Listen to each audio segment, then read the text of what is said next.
Assalamualaikum warahmatullahi wabarakatuh. Waalaikumsalam. Alhamdulillah wassalatu wassalamu ala sayyidina Rasulillah wa ala alihi wa sahbihi wa mawala wa ba'd. Alhamdulillah, segala puji bagi Allah, segala karunia-Nya kepada kita semua. Salawat dan salam tak lupa kita sampaikan kepada Nabi Agung Nabi besar Muhammad sallallahu alaihi wasallam beserta keluarga, para sahabat, para pengikutnya hingga akhir zaman. Dan mudah-mudahan di akhirat kelak kita akan mendapatkan syafaat beliau. Amin ya rabbal Amin ya rabbal alamin. Bapak Ibu yang dimuliakan Allah, tidak terasa kita sudah berada di penghujung Ramadan, tepatnya di tanggal 26 Ramadan 1444 Hijriah. Seharusnya sikap kita di penghujung Ramadan ini sama seperti sikap kita di awal Ramadan. Semangat, antusias, ya, harusnya mewarnai ujung-ujung Ramadan, penghujung Ramadan semacam ini, sebagaimana kita semangat saat tarhib menyambut bulan Ramadan. Tapi faktanya justru kita hanya semangat di awal penyambutan Ramadan saja. Ketika sudah di ujung Ramadan, rata-rata dari kaum muslimin sudah banyak aktivitas dan kesibukan lain yang akhirnya melupakan mereka tentang keistimewaan penghujung bulan Ramadan. Makanya kalau Bapak Ibu survei dan lihat di masjid-masjid, rata-rata soft jamaah masjid kita sudah terdepan semua. Karena yang di belakang kosong, makanya banyak yang maju depan. Padahal Nabi kita Muhammad SAW telah memberikan tauladan dan contoh. Beliau justru di penghujung Ramadan semakin semangat, bukan malah semakin lempeng. Karenanya dari Sayyidah Aisyah radhiyallahu taala anha, beliau berkata, "Kana Nabi sallallahu alaihi wasallam idza dakhala al-ashr al-awakhir min Ramadan, shadda mizarahu wa ahya lailahu wa yaqadha ahlahu." Nabi itu kalau udah 10 terakhir bulan Ramadan, beliau mengencangkan sarung. Maksud mengencangkan sarung itu adalah beliau tidak mencampuri istri-istrinya. Yang kedua, beliau seperti menyingsingkan lengan baju. Tahu dah kalau letak ke baju, menyingsingkan lengan baju. Kalau pegawai serius pegawainya. Kalau ada target serius meraih targetnya. Ya. Karena itulah yang dilakukan Nabi 10 terakhir, semakin semangat untuk mencapai sebuah target yang luar biasa. Beliau mempersembahkan ibadah dan amal terbaiknya di hadapan Allah Subhanahu wa taala.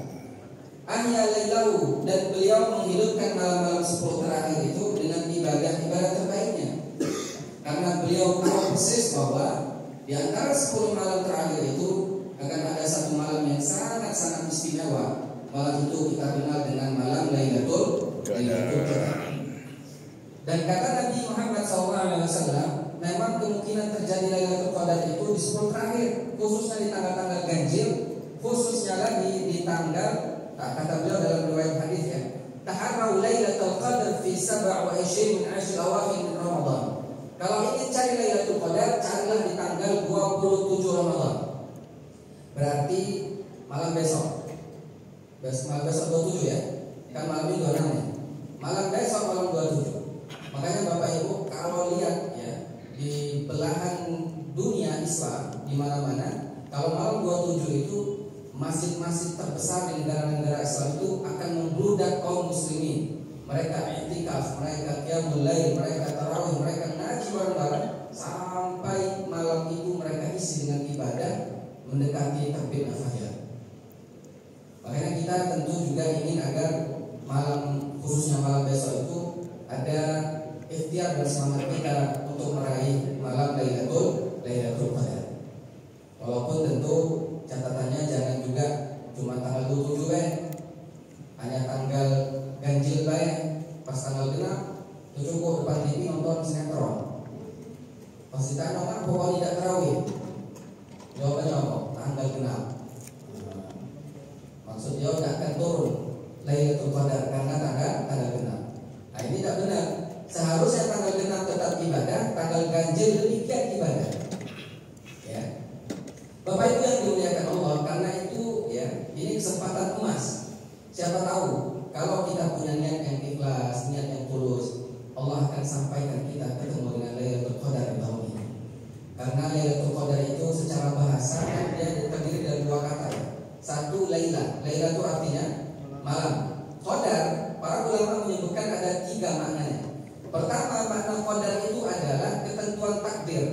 Lailatul Qadar, malam ketentuan takdir. Artinya malam itu menjadi sangat krusial karena akan menjadi penentu nasib kita sampai tahun depan. Sebagaimana firman Allah dalam Quran surat Ad-Dukhan ayat 4. Allah berfirman, "Fiha yufraqu kullu amrin hakim." Malam itu Allah tetapkan takdir umat manusia sampai tahun depan. Makanya pastikan malam itu kita sedang tidak melakukan dosa dan maksiat, dan pastikan kita sedang melakukan amal saleh dan ibadah kepada Allah Subhanahu wa taala, karena sedang akan dicatatkan takdir kita sampai tahun depan. Yang kedua, qadar itu artinya sempit. Lailatul Qadar, malam yang sempit. Kenapa disebut malam yang sempit? Surat Al-Qadar ayat 4 menjawab, "Tanazzalul malaikatu waruh." Artinya adalah tanazzalu itu turun. Para malaikat turun dipimpin oleh malaikat Jibril. Dan turunnya bukan turun biasa. Makanya Allah gunakan kata tanazzalu. Kalau turunnya biasa, dalam bahasa Arab biasa menggunakan kata nazala atau nuzul. Makanya kalau kita menyebut istilah turunnya Al-Quran dengan nuzulul Quran, karena turunnya Quran itu biasa dikit-dikit. Al-Alaq 1-5, nanti berikutnya ada Muzammil, nanti berikutnya ada surat Al-Muddathir, turun lagi surat ini, turun lagi sampai 23 tahun barulah kelar 30 juz diterima oleh baginda Nabi Muhammad sallallahu alaihi wasallam. Turunnya dikit-dikit disebut dengan nuzul. Tapi kalau sudah menggunakan kata tanazzalu, artinya juga turun, tapi intensitasnya yang berbeda. Seperti hujan yang turun dari langit, begitu lepasnya hingga membasahi muka bumi. Sehingga malam itu tanazzalul malaika, para malaikat turun ramai-ramai begitu banyaknya, seolah-olah di muka bumi ini, andaikan kita bisa melihat para malaikat malam itu, niscaya tidak ada sejengkal tanah yang kosong dari malaikat-malaikatnya Allah di muka bumi. Sempit terasa karena membludaknya, karena banyaknya makhluk-makhluk Allah yang mulia itu, yaitu para malaikat. Mereka melihat para hamba yang ibadah, mereka membawa keberkahan dan kemuliaan. Karena malam itulah disebut dengan Lailatul Qadar, malam yang sempit. Yang terakhir, qadar itu artinya adalah mulia. Kenapa mulia? Al-Imam Muhammad Sayyid Al-Qawri rahimahullah dalam tafsir Al-Basir menjelaskan, kemuliaan malam itu karena Allah Zat yang maha mulia menurunkan Al-Quran yang mulia melalui malaikat Jibril yang mulia, diberikan kepada Nabi yang mulia, dan disampaikan kepada umat yang mulia, yaitu umatnya Nabi Muhammad sallallahu alaihi wasallam. Dan bertambah kemuliaan umat ini jika mereka isi malam itu dengan ibadah dan ketaatan terbaik mereka di hadapan Allah Subhanahu wa taala. Karenanya jangan sampai malam itu terlewatkan. Saking mulianya malam itu Bapak Ibu, bayangkan ya, saat Allah ingin menjelaskan keistimewaan Lailatul Qadar itu, Allah menggunakan redaksi ayat wa ma adraka ma Lailatul Qadar. Bapak Ibu, ini ada rumus dalam Quran, nanti boleh dicek ya. Kalau Bapak Ibu ketemu ada firman Allah yang berbunyi wa ma adraka, maka rumusnya surat itu, ayat itu akan bicara tentang sesuatu yang dahsyat luar biasa, yang sulit dijangkau oleh akal pikiran manusia. Dan biasanya berbicara tentang dua hal. Satu, tentang dahsyatnya kiamat. Dua, tentang dahsyatnya azab. Kita ambil contoh surat yang saya yakin Bapak Ibu hafal juga, yaitu surat Al-Qari'ah. Bismillahirrahmanirrahim. Al-Qari'atu mal-Qari'ah. Terus apa itu? Ya, wa ma adraka mal-Qari'ah. Ada bunyi wa ma adraka mal-Qari'ah. Tentang apa itu? Ya, lanjutkan ayatnya. Yauma yakunun nasu kal farashil mabthur. Tentang hari di mana manusia berterbangan seperti anai-anai. Wa takunul jibalu kal ihnil manfush. Bahkan gunung-gunung yang kokoh di muka bumi ini hancur berantakan seperti kapas yang ditiup. Allah bicara tentang dahsyatnya kiamat, kemudian memulai firman-Nya dengan wa ma adraka mal-Qari'ah. Seperti dalam surah Al-Haqqah juga, al-haqqatu mal-haqqah wa ma adraka mal-haqqah. Itu juga tentang dahsyatnya kiamat. Atau di surat yang juga mungkin Bapak Ibu banyak yang hafal, Surat Al-Humazah, kalla la yunbadanna fil hutamah. Apa lanjutannya? Wa ma adraka ma hutamah. Ada lagi itu. Tentang apa itu? Narullahil muqadah. Tentang api yang Allah hidupkan. Allati tattali'u 'alal afidah, yang membakar manusia sampai ke jantung hatinya. Allah bercerita tentang dahsyatnya azab menggunakan firman awalnya dengan kata wa ma adraka mal hutamah. Biasanya dua hal itu, tentang dahsyatnya kiamat atau dahsyatnya azab. Nah, menariknya dalam Quran surat Al-Qadar kembali Allah gunakan kata wa ma adraka ma lailatul qadar. Tapi subhanallah, dalam ayat ini Allah tidak bicara tentang dahsyatnya kiamat. Allah juga tidak bicara tentang dahsyatnya azab.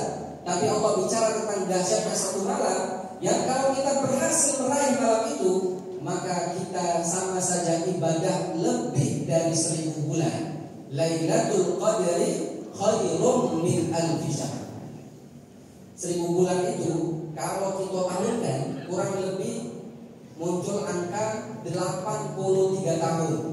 Jadi seolah-olah kita ibadah 83 tahun full non-stop. Padahal Bapak Ibu, umur kita kata Nabi dalam hadis baina 60 wa 70. Umur umatku antara 60 70. Taruhlah kita ambil 70 ya.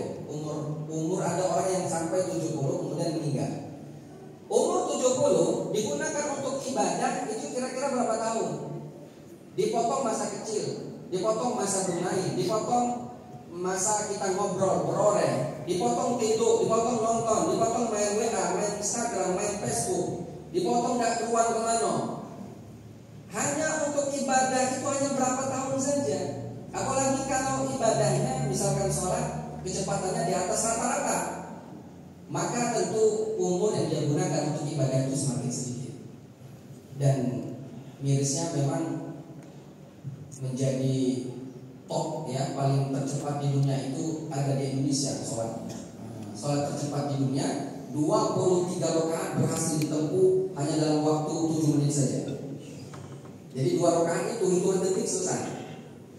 Kalau begitu sholatnya, jadi kira-kira kalau diakumulasi dalam 70 tahun dia hidup, kira-kira hanya berapa tahun saja dia gunakan untuk ibadah. Tapi subhanallah, Allah berikan keistimewaan umat Nabi Muhammad SAW. Walau mungkin ibadahnya tidak sampai sepenuh umurnya, tapi kalau dia mampu meraih satu malam yang kita kenal dengan Lailatul Qadar itu, maka seolah-olah dia ibadah 83 tahun full non-stop. Maka ini kesempatan emas, jangan sampai terlewatkan begitu saja. Dan kesempatan ini sedang berada di depan mata.